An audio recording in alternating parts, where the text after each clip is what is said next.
সবাই, আমি আবারও বলছি, এই দেশটা সবার, সকল রাজনৈতিক দলের সকল মানুষের, হিন্দু খ্রিস্টান মুসলমান সকল ধর্মের এই দেশ।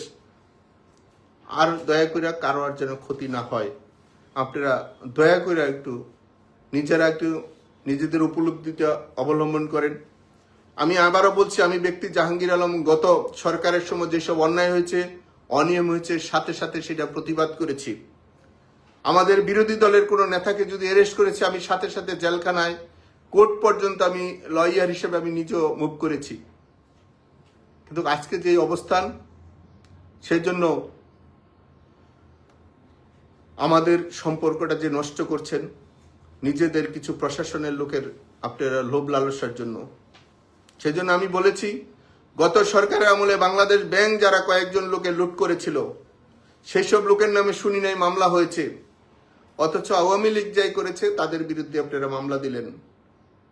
যারা ব্যাংক লুট করলো, বাংলাদেশ ব্যাংকের গভর্নর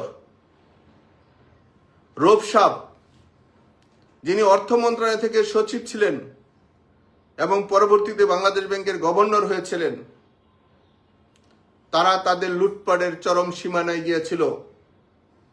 আমরা সেগুলো প্রতিবাদ করেছিলাম, কিন্তু দুঃখের বিষয় আজকে দেখলাম আপনারা তাদের কোনো মামলা দিলেন না, তাদের কোনো ইনভেস্টিগেশন হলো না। হলো কোথায়? যুবলীগ, ছাত্রলীগ, আওয়ামী লীগ, আমাদের ইউনিয়ন পরিষদের চেয়ারম্যান, উপজেলার চেয়ারম্যান, পৌরসভার মেয়র, সিটি কর্পোরেশনের কাউন্সিলর, জেলা পরিষদের চেয়ারম্যান, জেলা পরিষদের সদস্য, একজন ইউনিয়নের মেম্বার, একজন সিটি কর্পোরেশনের মেয়র, আপনারা তাদের বিচার শুরু করলেন।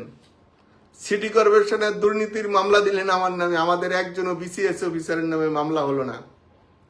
এটা আপনাদের কাছে সুশিক্ষা? এটা কি আপনাদের কাছে রাজনীতি? এটা কি সুশাসন? দুদকের যারা ডাইরেক্টর হন, গত সরকারের সময় দেখেছিলাম কোটটাই পরে আমাদের বিরুদ্ধে সে মিথ্যা কথা বলেছিলেন। ঠিক এই সময় দেখলাম সেই একই কাজ শুরু করলেন। বিনয়ের সাথে বলছি, আপনারা যে রাষ্ট্রকে নিয়ে খেলেন, রাজনীতির মানুষকে কিভাবে অপমান করতে পারেন? আপনাদের বিবেককে প্রশ্ন করেন তো। আপনাদের সন্তানরা যখন বিদেশে লেখাপড়া করে, যখন আপনারা বিদেশে অর্থ পাচার করেন, সেটা তো কোনো ইনভেস্টিগেশন আসে না। দুদক তো দেখলাম না কোন অফিসার